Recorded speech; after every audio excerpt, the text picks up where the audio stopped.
I'm going to talk a little bit about my own personal journey of how I arrived here. Definitely not a place I expected to be. If you had asked me 3 years ago if I'd be speaking to a group of people about what I'm about to talk about, I would have said absolutely not, but here I am, so I feel very honored to be here. Yeah, Kello Inclusive. I'm going to talk to you a little bit about the KEL in Kello, which has everything to do with my daughter, how we arrived here, and yeah, where we've been over the last 16 months as an agency that speaks to the importance of representation, which many people in this room are already familiar with that concept. I think I would like to start talking about just the word privilege for just a minute. I am sure many of you in the room understand the concept of social privilege, but I think it's a bit of a misnomer. I don't think the word privilege is the right word, because when you think about a privilege, you think about something you get.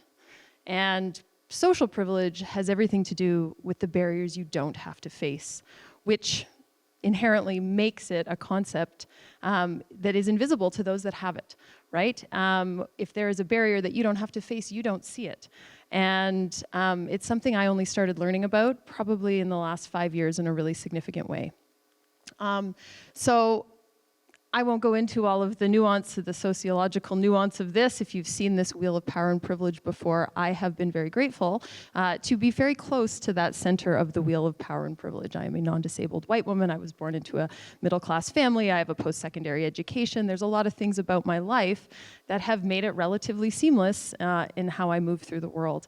But I was never aware of it. And through many of the things that happened with my daughter, I got to learn a little bit more about what that actually looks like. This is a quote from a disabled content creator that really struck a chord with me. Most abled people had never considered their access needs because they are always met. No abled person is calling a 2-story building to make sure there is a staircase there when they arrive. And that just speaks to the nature of this idea that privilege is really those barriers you don't have to face. If you know there's always going to be a way that you can get in the building, you don't have to think about it, right? If you know that the Band-Aid color is going to match your skin tone, you don't even have to think about it, right? So this is the idea of social privilege that was really important, that changed for me. But how did that change? It changed because, as I said, I spent most of my life fairly close to the center of that wheel, not even realizing it. And then on March 2nd, 2010, Kelty came into my life. She was my second child. I was, her pregnancy was full term. I was 41 weeks. I was overdue. All lights pointed to everything going as it should when you have a baby. But it's not the way that it went. The 24 hours leading up to her birth were very unexpectedly traumatic for her in particular, but for me as well. I went into the hospital that day expecting to leave with, myself and a new baby, and I ended up leaving alone as she was rushed away to the NICU at the Royal Alex to be it was induced hypothermia is what they call it, but she was put into cooling blankets for 3 days to try to reduce the brain swelling that had happened during the trauma that we experienced during labor. And that was a day that I did not understand how that would impact my life going forward. And everything that has happened since then, is what I would describe as a paradox. So as Doug mentioned, I've been a high school teacher for 15 years, primarily English teacher, but now psychology and sociology. And when I teach the word paradox to my English students, I describe it as something that makes sense but doesn't make sense. And for me, disability and how has this come into my life really kind of formalizes that in a real way, because disability is something you would never wish on a person or a family. You would never say, gee, I really hope that your baby is born with a disability. That is not something that would make any sense to anyone. But it has happened to me, and it is one of the best gifts that I have ever been given. So if there's anything in the world that doesn't make sense but doesn't make sense, that's it.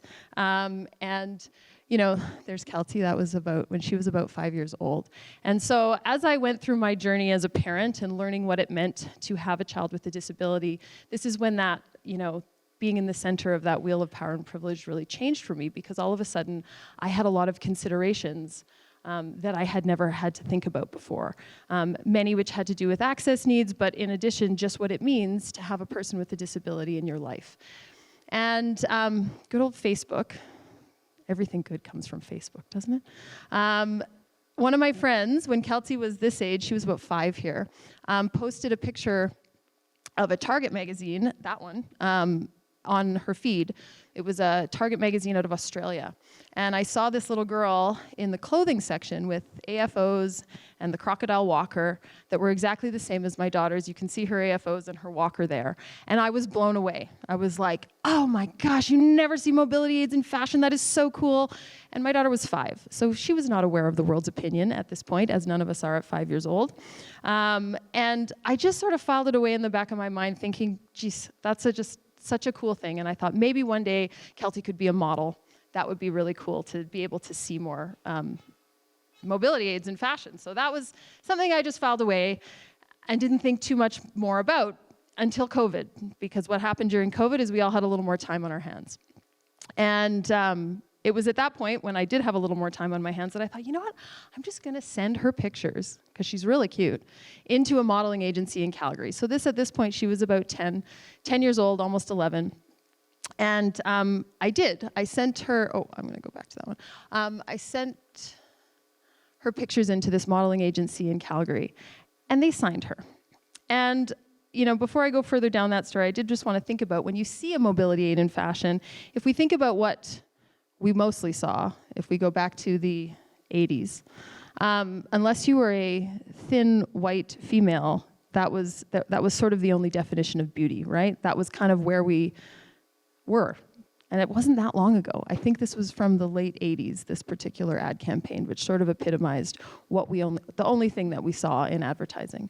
And having a daughter with a disability who maybe in many ways fit that description also did not.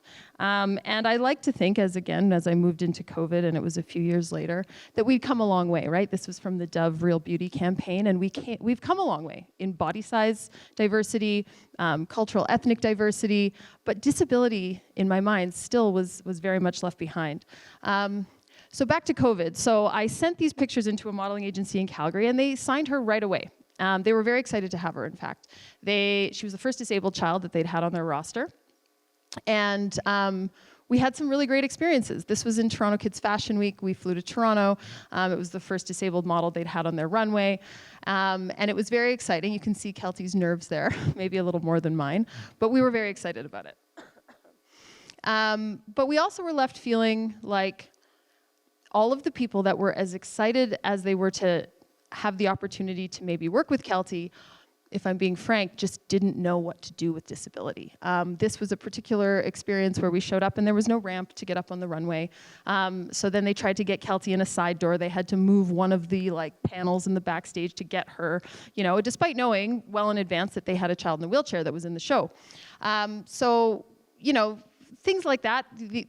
Clothing choices. We were in a couple other fashion shows, and they would, here's the dress that Kelty's wearing, and it's this huge, beautiful princess gown. I'm like, that is not going to work with wheelchair wheels, no chance.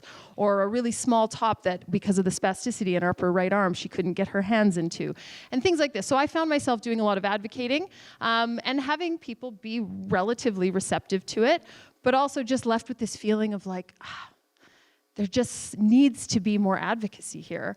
And I remember having a conversation with the agent at the time being like, is there a little one-pager we could put together for Kelty that if she's going to work with a client or if somebody's looking to book her, that maybe they could have just a little bit more insight before they decide to book her? Because what I was seeing was, people being interested but then not following through on actually hiring her to come for whatever photo shoot or whatever it was. It was almost like, oh, this is a little too complicated, I'm not sure. And if they came back with questions to the agent also didn't know how to answer. So I thought we could do better. And we had a headshot session with a photographer. This was still after we had had a few of our experiences with this modeling agency. And I thought, okay, maybe she's not booking work because she doesn't have, the right headshots. So then we had this, as the stars would align, right? You look back at your life and wonder all of the events that led up to where you end up. And this was a major one for us. So we went for this headshot session, and the photographer, she was actually originally from the UK. And I filled in this little form that about some details about Kelty, and I included, of course, that she was a wheelchair user. And the photographer phoned me right away, and she said, "I'm so excited to work with your daughter. The studio I have booked actually isn't wheelchair accessible, but I'm going to change the location." And she was asking me a bunch of questions that were the right questions, and I thought, oh, this is really different. Like, clearly this woman has had some experience working with disabled talent. So I called her, thanked her for her, her interest and her acknowledgement of access needs. And we got chatting, and I just said, you must have had experience working with disabled talent. She said, well, actually, I'm from the UK, and there's a talent agency in the UK that represents people with disabilities. And I said, oh, I didn't even know that was a thing. Let's go find one in Canada. Didn't exist.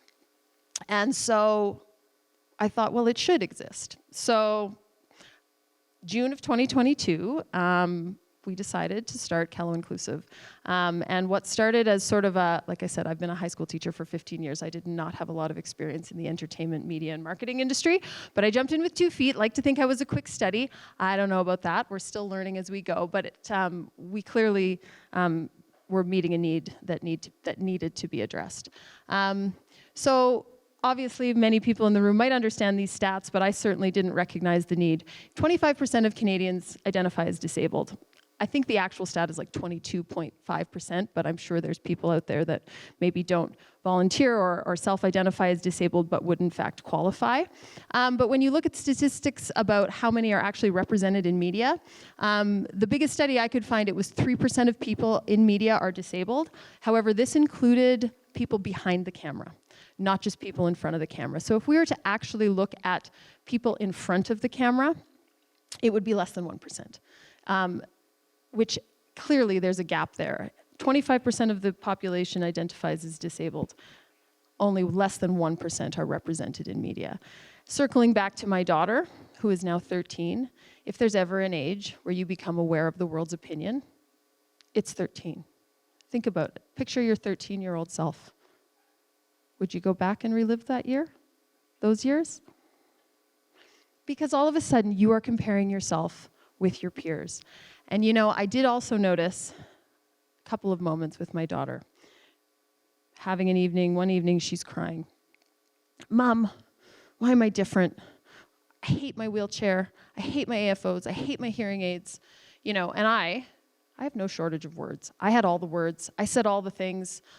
Tried to fix it. Nothing fixed it. She would continue to be very upset. And then I had this bright idea. I was like, you know what? I should just find some pictures of other women, beautiful, successful women who have cerebral palsy. So went to Instagram, looked up hashtag cerebral palsy girl, and I started showing her pictures. And it was magic. I mean, I saw representation mattering in real time. She went from crying to feeling okay, and then she just wanted to see more of it. That's because it matters. It really matters. Like I said, it matters, and I saw it happen in real time. Going from feeling terrible about who you are and your place in the world to feeling like, hey, I fit. People with disabilities care about this, there's no question. But everybody should care about this. If you run a business, if you work in this world, you should care about this. 54% of Canadians are either disabled, but when you include friends and family, 25% of Canadians are disabled, but if you include friends and family, 54% of people have a connection to disability. That leads to a lot of money. $50 billion of collective buying power for disabled Canadians, by extension, their friends and family, right? So if you are a company that sells anything, you should care about this. Representation of disability would be really important. And I'm sure the people in this room who identify as disabled understand the loyalty they have to a brand that actually acknowledges them as a portion of the population that should be acknowledged, represented, and marketed to. This all combined, my personal story, the statistics, allowed in the last 16 months for Kello to grow its roster to 150 disabled Canadians across the country. We're nationally incorporated. We had folks, again, people who wanted to sign with our roster reaching out to us. We had some really wonderful media coverage that helped spread the word. But, I remember when we started this and we put our application up on our very basic website that we had created at home. And I looked in my inbox and I had 75 intake forms. That was pretty incredible. So we started figuring it out. And within the last 16 months, we've worked with over 50 clients. people that had been reaching out to us to, actually it was, Tash isn't here yet, but you'll hear from Natasha. She's on our roster. And we were about 5 months into this journey, and I get an email in my inbox from Paris that said, we're looking for a woman with a disability, with a disability that affects her upper limbs, for a large cosmetic brand. And I said, I was pretty sure it was fake. I was like, this is spam. There's no way. There's no way this casting agency in Paris is contacting me. But it was for Lancôme and L'Oreal. And they were looking for a disabled model. And this, again, was 5 months into our journey. I was like, we're just this little startup in Edmonton. There's absolutely no way that they would be finding us. But it spoke to the need. And we ended up casting Tash in the Lancôme commercial. She, I think, may speak about it briefly when she's up here. But that was just, that put us on the map as an agency that had some validity and could provide which was really needed and spoke to the need. Again, some of the other many of the other brand names that we have worked with have reached out to us because people are starting to have this conversation and they recognize it. And I think I met with ZGM Marketing in Edmonton, which is an amazing marketing and advertising firm here. And one of the fellas there was trying to, play devil's advocate a little bit and said, yeah, but what is to stop you, who has no experience in this industry, from competing with other talent agencies who have been around for like 30 years? And I was like, that's a great question. I said, but I think I know the answer. And if I'm being really frank, it's because disability scares people because we don't know enough about it. And I said, having a daughter with a disability, I may not be super comfortable in the media and marketing space as of yet, but I said, I'm very comfortable in the disability space. And I said, those questions, the questions to ask, how to answer them, acknowledgement of any of it was a very comfortable space for me. And that seems to be a little bit of the secret sauce of our agency. So when clients do come to us and they have those questions, I've been able to answer as best I can. And it seems to be working so far. We also are grateful to know and actually have gotten to be quite close with the cast of Push, which I'm sure you've all heard of, to be able to say again within our first year of business that we rep the whole cast of CBC's Prime Network show Push was a huge, again, I'm so grateful for that. Addressing the fact that there's a need, but also that I was grateful enough to be in Edmonton and have connected with this whole team of the most amazing people I've ever met. Just so interesting. And the fact that they were interested in having me be their agent was it was really special. I'm still very grateful for that. We had a lot of media coverage that came really early on to us that got the word out. So it's been a wild 16 months. So again, when I look at kids who grew up in the world, that's my daughter on the left. This is Emmy from Edmonton. This is Ivy. She's from Vancouver. If you are a little girl growing up in the world and you don't get to see yourself represented, I think that's a problem I'm working really hard to change. Some of the work that we've now booked that I'm incredibly proud of, for kids like that on the previous slide to be able to see themselves,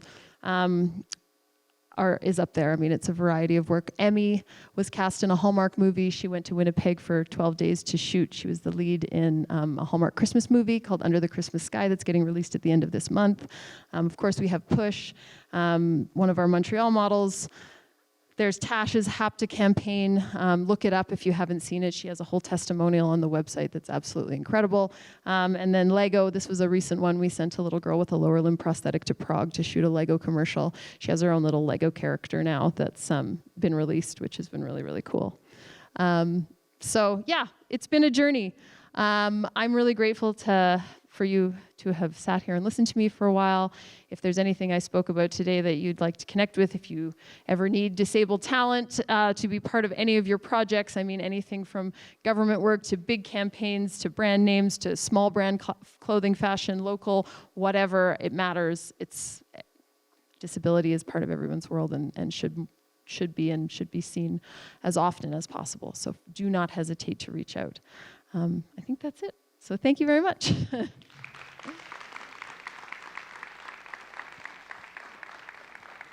Anywhere. Okay. Don't go anywhere. Okay.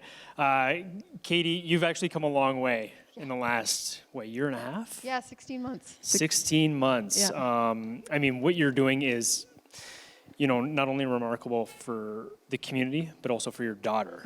I'm sure she plays a huge inspiration in everything that you do, and you talked about it a little bit. Absolutely, yeah. Can you talk about it a little bit more? Yeah, well, I mean, I did say, so we've learned, ironically enough, Kelty's like, I don't actually like modeling, Mom. I was like, fair. I'm like, that's okay. She's been to a few shoots and it's a little bit awkward. It's a long day. She's like, a little bit of the Chandler, you guys have Chandler Bing, like she's beautiful and has this gorgeous smile and gets in front of a camera and sometimes is a little awkward. Anyway, so she's decided she doesn't like it. But what she does love is the community of disabled people that we have met and connected with. We know so many now. And Push was actually one of the highlights for me, having her watch that show. She's watched it, I don't know. I don't actually know. She's probably seen it episode 1 to episode 8 of season 1 3 or 4 times back to back because she sees herself represented, and that's the magic of what this means. So. And that matters. I've personally, I've been with Goodwill for about 4.5 years, coming up on 5 years, and I've met some tremendously great people and people that I would have never met, before I even started at Goodwill, and I owe that to the work that I've been able to do and the people that I've been able to speak with. But where does Kello grow now that you've got CBC Push, you've got these fashion magazines in France? Where does Kello go from here? That is a good question. I'm learning as I go. I mean, I don't know. I could talk in probably more detail about this industry and what it means, but. We just want to keep doing what we're doing and growing in the way that we have. I mean, ideally, I'm still teaching part-time. Ideally, this might be my last year of teaching. I would love to do this full-time. My heart is in this work, as you have heard, and the need is there, and we seem to be seeing that traction. So finding the support from the right people, actually had a really great connection with Innovation Canada. Kello also just received a $50,000 grant from the Canadian Media Fund to create and support accessible training resources for folks with disabilities. As you mentioned when you spoke, I mean, barriers to entry to this industry are steep.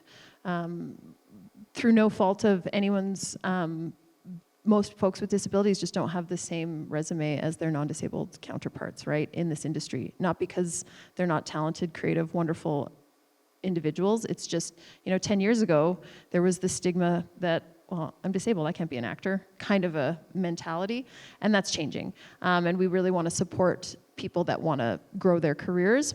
And we also want to, it's happening already. People are having the conversation about inclusion and how important it is and representation.